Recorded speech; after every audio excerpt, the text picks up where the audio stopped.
नमस्कार। दुनिया का सबसे बड़ा लोकतंत्र भारत, यहाँ चुनाव होते कैसे हैं? आज हम इस विशाल और सच कहूं तो काफी जटिल चुनावी मशीनरी को परत दर परत खोल कर समझेंगे। ये जानना सिर्फ एग्जाम के लिए ही नहीं, बल्कि एक जिम्मेदार नागरिक होने के नाते भी बहुत जरूरी है। तो चलिए शुरू किया जाए। अच्छा, तो आज हम 5 मुख्य हिस्सों में बात करेंगे। सबसे पहले कि लोकतंत्र में चुनाव की जरूरत ही क्यों है। फिर देखेंगे कि हमारी चुनाव प्रणाली का ढांचा कैसा है। उसके बाद चुनाव की पूरी प्रक्रिया स्टेप बाय स्टेप समझेंगे। फिर जानेंगे कि निष्पक्ष चुनाव की जिम्मेदारी किसकी है। और आखिर में भारतीय चुनावों की कुछ चुनौतियों पर भी नजर डालेंगे। तो पहले सवाल से ही शुरू करते हैं। तो चलिए सबसे पहले और सबसे बुनियादी सवाल से शुरू करते हैं। भारत जैसे इतने बड़े देश में जहां प्रतिनिधि वाला लोकतंत्र है, वहां आखिर चुनाव की जरूरत पड़ती ही क्यों है? जरा सोचिए, क्या कोई ऐसा लोकतंत्र हो सकता है जहां चुनाव ही न होते हों? ये सवाल हमें प्रतिनिधि लोकतंत्र के बिल्कुल कोर आइडिया तक ले जाता है। इसे ऐसे समझते हैं, मान लीजिए आपके मोहल्ले की एक सड़क बननी है। अब इसका फैसला अगर पूरा शहर मिलकर करे तो क्या ये मुमकिन है? नहीं ना। भारत जैसे देश में जहां करोड़ों लोग हैं, वहां तो ये बिल्कुल ही नामुमकिन है। इसीलिए हम चुनते हैं अपने प्रतिनिधि, मतलब वो लोग जो हमारी तरफ से फैसले लेते हैं। और इन प्रतिनिधियों को चुनने का सबसे अच्छा और सीधा तरीका क्या है? चुनाव। तो चुनाव का सबसे जरूरी काम क्या है? ये नागरिकों को चुनने की ताकत देता है। और ये सिर्फ चुनने की ही ताकत नहीं है, बल्कि अगर प्रतिनिधि उम्मीदों पर खरे नहीं उतरे तो अगले चुनाव में उन्हें बदलने की भी ताकत है। और यही जवाबदेही तो लोकतंत्र की जान है ना? ठीक है, तो अब हम ये तो समझ गए कि चुनाव क्यों जरूरी है। तो आइए अब जरा भारत की खास चुनावी प्रणाली की बनावट को देखते हैं। हमारी चुनाव प्रणाली की जो बुनियाद है वो है निर्वाचन क्षेत्र, जिसे हम आमतौर पर कॉन्स्टिट्यूएंसी भी कहते हैं। एकदम आसान भाषा में समझें तो ये एक तय इलाका है।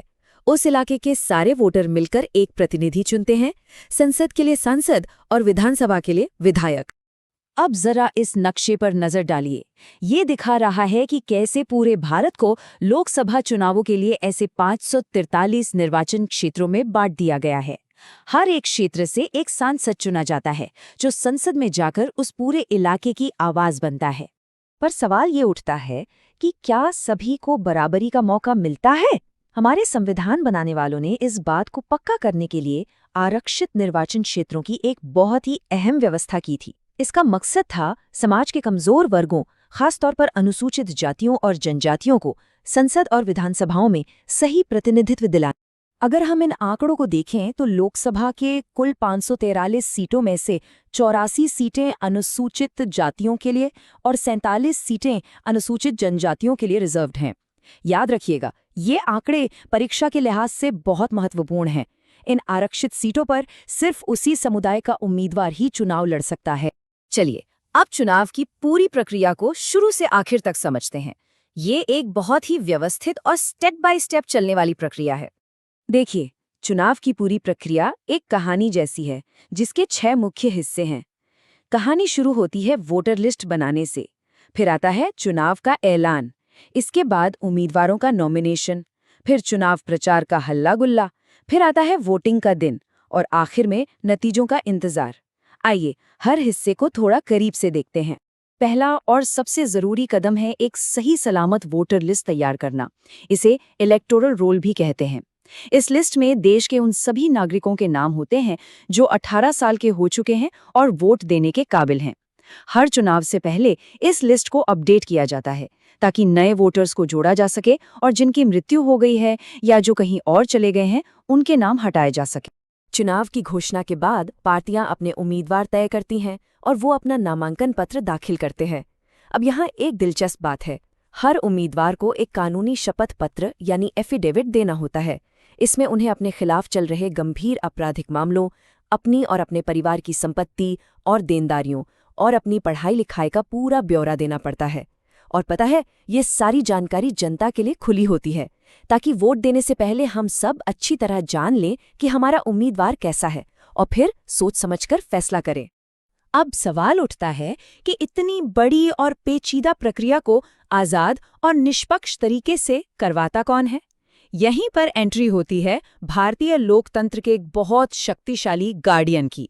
भारत का चुनाव आयोग यानी इलेक्शन कमीशन ऑफ इंडिया, ये एक स्वतंत्र संवैधानिक संस्था है जिसकी ताकतें न्यायपालिका के बराबर है। चुनाव की तारीखों के ऐलान से लेकर नतीजों की घोषणा तक पूरी की पूरी प्रक्रिया का संचालन यही चुनाव आयोग करता है। अच्छा, चुनाव को निष्पक्ष बनाने के लिए आयोग का सबसे ताकतवर हथियार है आदर्श आचार संहिता। जैसे ही चुनाव की घोषणा होती है, ये संहिता लागू हो जाती है और सभी पार्टियों और उम्मीदवारों के लिए इसका पालन करना जरूरी हो जाता है। ये संहिता कुछ बहुत जरूरी नियम लागू करती है, जैसे कोई भी पार्टी अपने प्रचार के लिए सरकारी गाड़ी या हवाई जहाज का इस्तेमाल नहीं कर सकती, धर्म के नाम पर वोट नहीं मांगा जा सकता, और सबसे जरूरी, चुनाव की घोषणा के बाद सरकार कोई बड़ी नीतिगत घोषणा या शिलान्यास नहीं कर सकती जिससे वोटर्स को गलत तरीके से प्रभावित किया जा सके और चुनावी माहौल बिगड़े। इसका सीधा सा मकसद है सभी उम्मीदवारों को बराबरी का मौका देना। तो हमने आदर्श प्रक्रिया को तो समझ लिया, लेकिन जमीनी हकीकत क्या है? चलिए अब भारतीय चुनाव प्रणाली के सामने खड़ी कुछ गंभीर चुनौतियों पर भी बात कर लेते हैं। इस आंकड़े को देखिए और याद रखिए, ये 2014 का है। उस साल लोकसभा चुनाव कराने में सरकार ने लगभग 3,500 करोड़ रुपए खर्च किए, और ये तो सिर्फ सरकारी खर्च है। पार्टियों और उम्मीदवारों का खर्च तो इससे कई गुना ज्यादा होता है। ये सीधे सीधे चुनावों में पैसे की बढ़ती भूमिका की तरफ इशारा करता है। और अब ये दूसरा आंकड़ा देखिए, 2014 में जो लोकसभा चुनी गई थी उसमें 440 से ज्यादा सांसद करोड़पति थे। अब इससे ये सवाल तो उठता ही है कि क्या राजनीति में धनबल का असर इतना बढ़ गया है कि एक आम आदमी के लिए चुनाव जीतना लगभग नामुमकिन हो गया है? तो मुख्य चुनौतियां क्या क्या हैं? चुनावों में पैसे और ताकत का बढ़ता इस्तेमाल, कई पार्टियों में परिवारवाद जिससे आम कार्यकर्ता को मौका नहीं मिल पाता, आपराधिक रिकॉर्ड वाले लोगों का चुनाव लड़ना और जीत भी जाना, और कभी-कभी तो वोटर्स के सामने बड़ी पार्टियों के बीच कोई असली नीतिगत विकल्प ही नहीं होता। इन सभी चुनौतियों से निपटने के लिए एक मजबूत और आजाद चुनाव आयोग का होना बहुत ही जरूरी है। ये बात कितनी खूबसूरती से कही गई है कि एक अच्छा लोकतंत्र तभी काम कर सकता है जब चुनाव आयोग बिना किसी डर या दबाव के अपना काम कर पाए। और आखिर में एक सवाल हम सबके लिए, धन बल, परिवारवाद और अपराधीकरण जैसी इन चुनौतियों का सामना करने में एक आम और जागरूक नागरिक के तौर पर हम और आप